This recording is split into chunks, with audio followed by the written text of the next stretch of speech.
Hi everybody, welcome back to my channel. Today I'm going to teach you how to make homemade chapstick. If you're anything like me, I'm a chapstickaholic.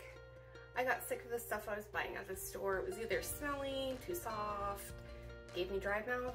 Hopefully I'm not the only one that has that. I know, weird. Anyways, I decided to start making my own chapstick. Started making it probably about 5 years ago and never looked back.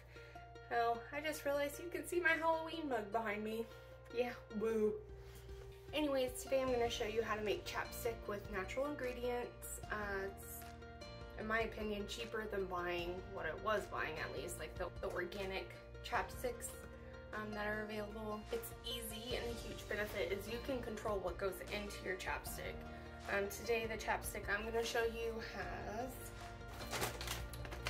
beeswax. I tend to put more than most people because I hate it when my chapstick gets really mushy and melty, and I find that equal parts of beeswax with my other ingredients makes it a little bit more solid, stable chapstick that I can like keep in my purse and not worry about it melting as easy. The other ingredients in this chapstick: cocoa butter and jojoba oil, as well as coconut oil. I buy mine in a giant bucket. I'm going to link the same brand I use below, but the smaller containers, because I know not everyone likes to buy in bulk and have a lot of the product, because not everyone uses it often. I happen to love coconut oil. If you like essential oils, if you want it to smell, you could use some essential oils. I prefer not to. I like using coconut oil. I'm a fan of coconut flavor and scent, so I buy unrefined oil, so it's gonna have more of a coconutty flavor to it. If you don't like coconut oil, buy refined. The way it's processed, it has less of the smell and taste.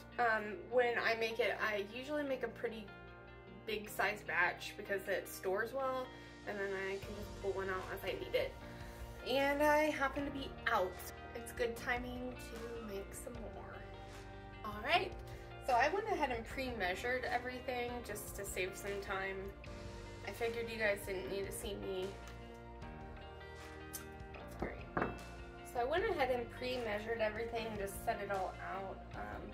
Here's the jojoba and coconut butter, or cocoa butter. Here's the beeswax. And you see, I bought it pelleted. You can also get bars and shave it on your cheese grater. It's just a little more work. It is cheaper than buying pelleted beeswax.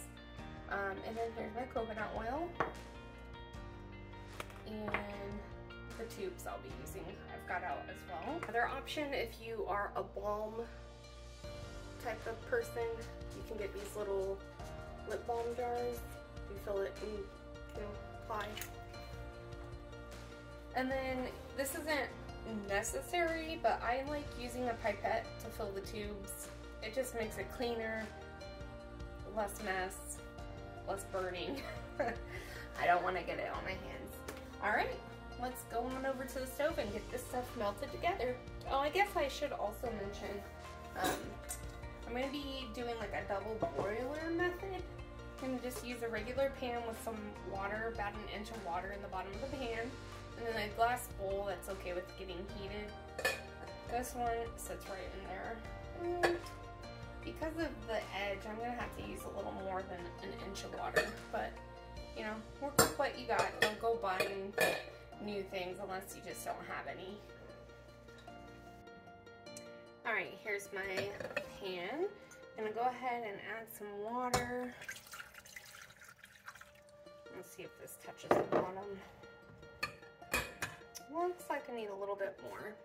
Let's go ahead and turn this on, get the water heating up. And depending on how much water is in your pan, it may take longer to heat. Have our ingredients here. I'm gonna go ahead and put them in this bowl. Because our goal here is to melt everything together so it's well combined, and then we're gonna put it in the tubes and let it cool, or tins, whatever container you prefer.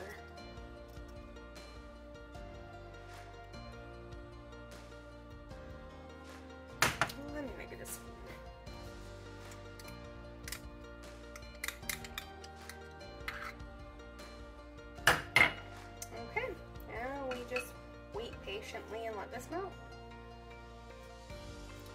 After your water starts warming up, you should probably, you should turn this to a medium-low temperature. For now, I've got it on high because I want to get it going.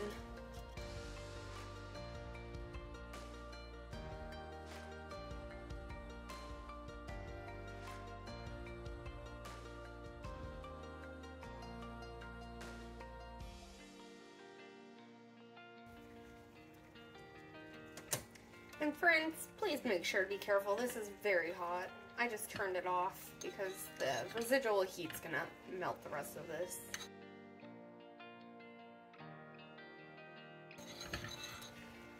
So once this is completely melted and you are ready to fill up your tubes, you can add in your essential oils, about 10 to 20 drops, depending on how strong you like your scent.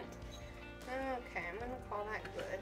I'm gonna let that cool off a little bit before I try moving it.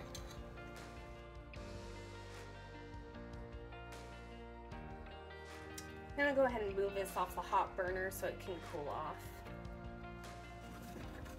Just a little bit before I try carrying it to my workstation.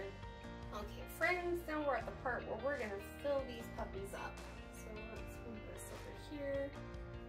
So this is where the pipette comes in very handy. You just squeeze a little up into the tube, and put it right into the chapstick container, or whatever you decide to put it in.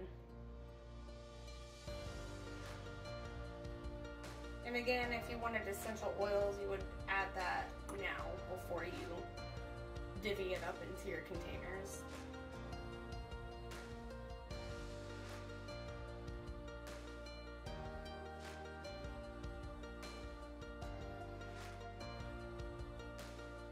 If you spill some, just let it cool. You can scrape it off when you're done.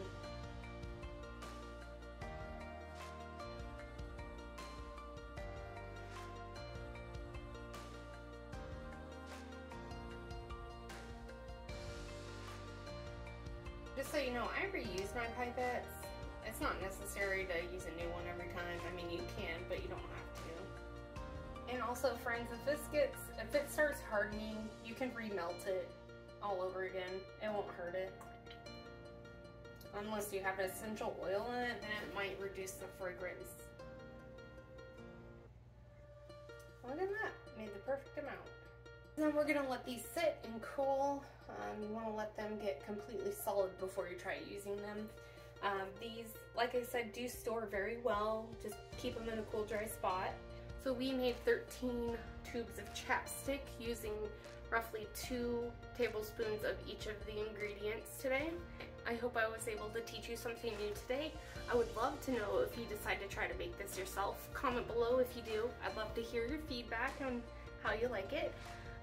If you did like my video, please like and subscribe, and I hope to see you in the next video. Bye!